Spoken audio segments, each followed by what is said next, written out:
Ассалаумағалейкум баршаңызға. Бұйырса Өскеменге келіп қалдық. Ертең бастаймыз, күнделікті салып отырамыз қанша тапқанымызды. Апаруды заказ деген көп қой шіркін. Осындай заказ бүкіл Қазақстанда болса, шіркін водительдерге де, пассажирлерге де, Қазақстанға да пайдалы болушы еді. Мына апару Қазақстандікі негізі. Көп адам біле бермейді екен апаруды. Бұйырса ужин ішіп алдық. Енді қазір көреміз қай жаққа нормальный заказ шығады.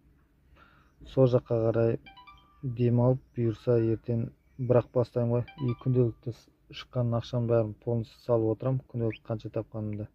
Яндексте пиалети болады, мұнда да сонда ғой.